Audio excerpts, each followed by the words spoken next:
First of all, I want to say that these images will be black and white because the palettes used in the commercial are very weird. I couldn't find them anywhere else, so making these black and white will make things a lot easier. Alright, now I'll start with Ball. So as you know, Ball, it looks a lot closer to the original Ball, obviously.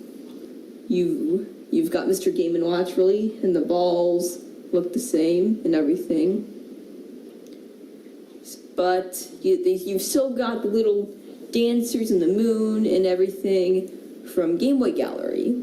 So once again, this speculates, and we'll see this throughout the beta, that it was originally intended to be better than it ended up being. It was supposed to be closer than, it was supposed to be more like the Game & Watch Gallery series as we know it in North America, because, you know, it's a lot remote.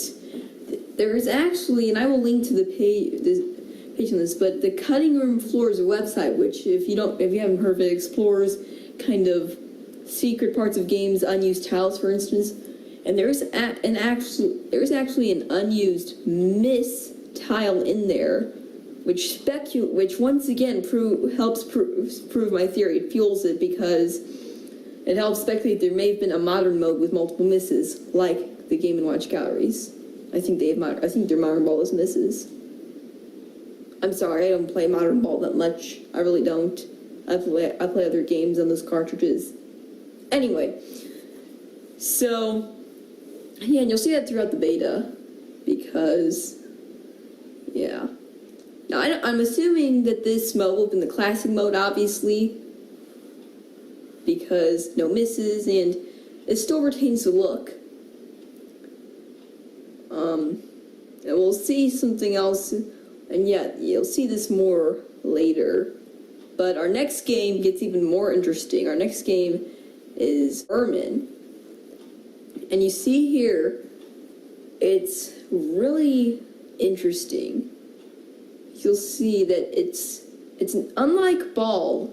Mr. Game & Watch is not identical to it's not identical to the original Game & Watch version of himself. He's more updated. His glances change. Here his hands are more noticeable on his arms. There's several things like that you'll notice.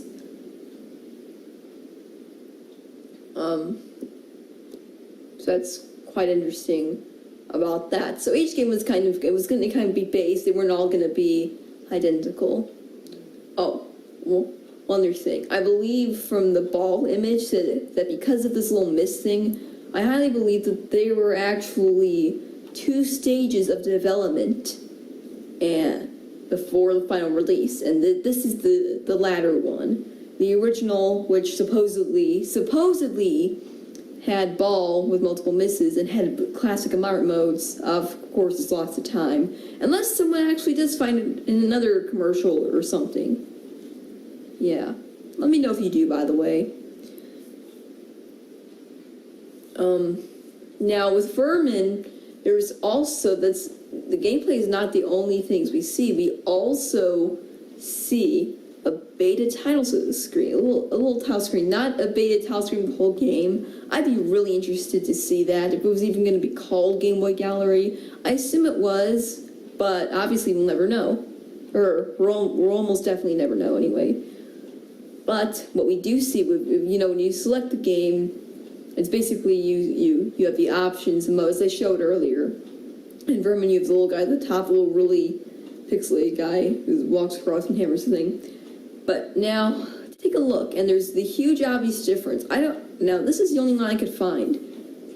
Obviously, there's nothing else, but the large music icon, which indicates whether you have the more modernized Game Boy Gallery music on, or the quote-unquote original Game & Watch sounds on, this icon is missing. Once again, hinting at this footage is from the second stage of development, because presumably by Ball's misses, if there had been a modern mode, these choices, well, they would have been non-existent. Oh wait, that actually proves that could have been the first stage. So they were still transitioning it into non-Game Watch graphics because presumably my theory is that the sounds would have been, I don't know if they would have been much better reproductions of the original Game Watch sounds, or if they would have been kind of poorly done ones like the final game. But I assume that was one of those two and not the modernized sounds, and thus that's the only music available and you cannot choose. So, now, moving on to our final game, Manhole. Now, before I start on the interestingness of this, let me just say that we are also shown footage of a beta pause screen here. That's the good news. The bad news is there appear to be no differences from it. It looks identical. You can I mean, the palettes are different, but once again, look at them in black and white as I have provided you, and see, no difference. They look identical. Manhole, on the other hand, does not. And here is another little interesting thing I noticed about Manhole's beta, which actually has some direct ties into the final game. As I mentioned earlier, Cement Factory actually takes after the original tabletop version of Mario's Cement Factory with the extra little pull at the top, rather than the Game Watch Gallery 4, the one that was featured on there, the new widescreen version, which was released a little bit later.